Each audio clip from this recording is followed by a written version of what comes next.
বক্তা ওয়াজের মঞ্চে হাজার হাজার শ্রোতার সামনে ওয়াজ করতেছেন। তিনি বলতেছেন, ও প্রিয় দিনী ভাইয়েরা, আপনারা কি জানেন ইমাম আবু হানিফা রহিমাহুল্লাহ কত বড় একজন আল্লাহর ওলি ছিল? তিনি কত বড় বুজুর্গ ব্যক্তি ছিল, তিনি কত বড় ইসলামী পণ্ডিত ছিল। ইমাম আবু হানিফা রহিমাহুল্লাহ 40 বছর ইশার সালাতের অজু দিয়ে ফজরের সালাত পড়েছেন। অর্থাৎ তিনি টানা 40 বছর সারা রাত ঘুমান না, রাত জেগে আল্লাহর ইবাদত করেছেন। তিনি রাত জেগে কোরআন পড়েছেন, কোরআনের তাফসীর লিখেছেন, মাসাইল লিখেছেন, আল্লাহর জিকির করেছেন। রাতে তিনি ঘুমান না, 40 বছর ঘুমান না। এবার আপনারা সুবহানাল্লাহ বলুন, তো লোকেরা বলেন যে সুবহানাল্লাহ, বলেন আবারও বলেন সুবহানাল্লাহ, লোকেরা বলে সুবহানাল্লাহ। ডাহা একটা মিথ্যা কথা ইমাম আবু হানিফা রাহিমাহুল্লাহর নামে, ঘোড়ার ডিমের মতো মিথ্যা কথা ইমাম আবু হানিফার নামে বলতেছে এই বক্তারা। কেন ইমাম আবু হানিফা রাহিমাহুল্লাহ রাতে ঘুমান না কেন? রাতে ওনার কি আরামের প্রয়োজন ছিল না? বলেন, ওনার কি স্ত্রী ছিল না? ইমাম আবু হানিফা রাহিমাহুল্লাহ একাধিক বিবাহ করেছেন। ইতিহাস পড়ে দেখবেন, ওনার জীবন স্টোরি পড়ে দেখবেন, উনি একাধিক বিবাহ করেছেন। কোথাও কোথাও লেখা আছে উনি 4টা বিবাহ করেছেন ইতিহাসে। ওনার তো ছেলেও ছিল, একটা ছেলে ছিল হাম্মাদ। হাম্মাদ শব্দের অর্থ হচ্ছে যে আল্লাহর প্রশংসা করে।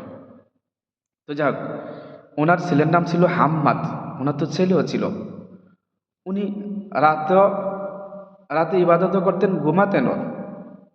আর এই বেদাতিরা, এই মিথ্যুক বক্তারা এসে বলতেছে যে উনি 40 বছর সারা রাত জেগে আল্লাহর ইবাদত করেছেন, তাফসীর লিখেছেন, মাসাইল লিখেছেন, নামাজ পড়েছেন, উনি রাতে ঘুমান না।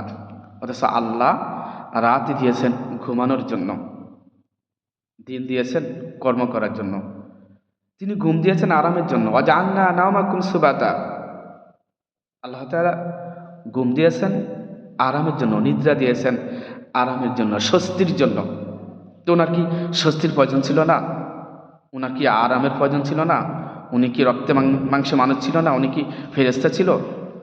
আর আমাদের রাসূলুল্লাহ সাল্লাল্লাহু আলাইহি সাল্লাম তো রাতে ঘুমাতেন এবং ইবাদত করতেন। তিনি ওনার স্ত্রীদেরকেও সময় দিতেন।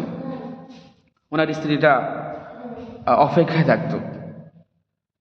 রাসূলুল্লাহ সাল্লাল্লাহু আলাইহি ওয়াসাল্লামের যাতে একাধিক স্ত্রী ছিল, অনেকে তো নফল নামাজও পড়তো যে আল্লাহ মুহাম্মদ সাল্লাল্লাহু আলাইহি ওয়াসাল্লাম যেন আজকে রাতে আমাদের ঘরে আসে, আমার ঘরে আসে।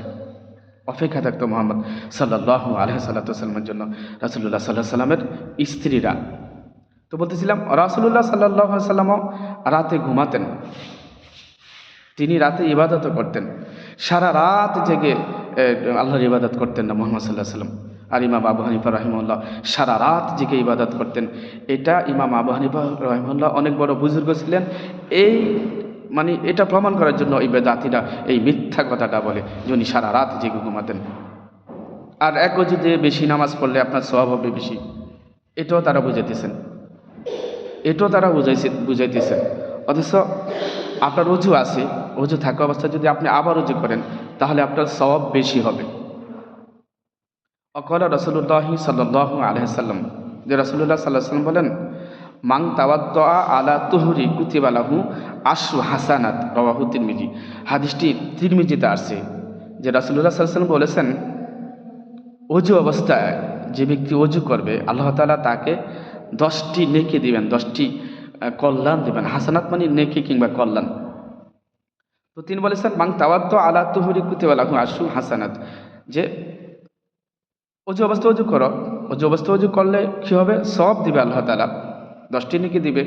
এই কারণেই যে আপনি আসরের সালাতের অজু করেছেন, এখন যদি আপনার মাগরিবের সালাতের সময় হয়ে গেছে, আসরের সালাতের অজু দিয়ে তো আসর পড়েছিলি, এখন মাগরিবেরও সময় হয়েছে, কিন্তু আপনার অজু আছে, অজু ছুটে যায় না। এখন যদি আপনি আবার অজু করেন, অজু থাকা অবস্থায় যদি অজু করেন, তাহলে আপনাকে 10টি করে নেকি দিবে, আরও 10টি বৃদ্ধি করবে আর কি আপনার নেকি। এটাই বলেছেন রাসূল সাল্লাল্লাহু আলাইহি ওয়াসাল্লাম, মান তাওয়াদ্দা আলা তুহরি কুতিবা লাহু আশরু হাসানাত, অজু অবস্থা অজু করলে তাকে আল্লাহ তাআলা 10টি নেকি দিবেন।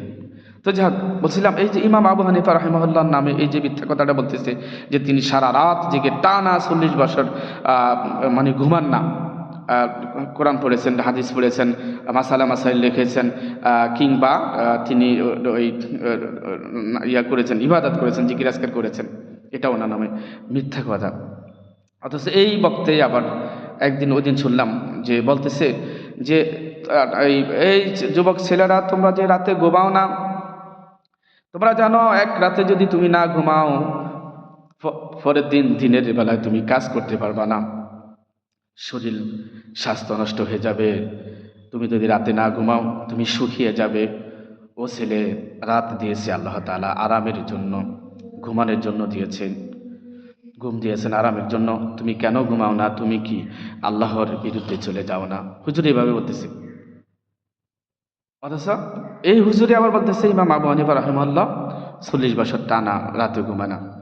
এই সমস্ত কথা একেবারে মানে কি বলবো, মিথ্যা কথা। এই বক্তারা হাজার হাজার লোকদেরকে সামনে রেখে এই সমস্ত মিথ্যা কথা বলে, আবার জোর করে সুবহানাল্লাহ বলায়, যে বলেন না সুবহানাল্লাহ। তো এই লোকেরা তো শ্রোতা হচ্ছে সাধারণ লোকেরা, না বুঝে বলে সুবহানাল্লাহ।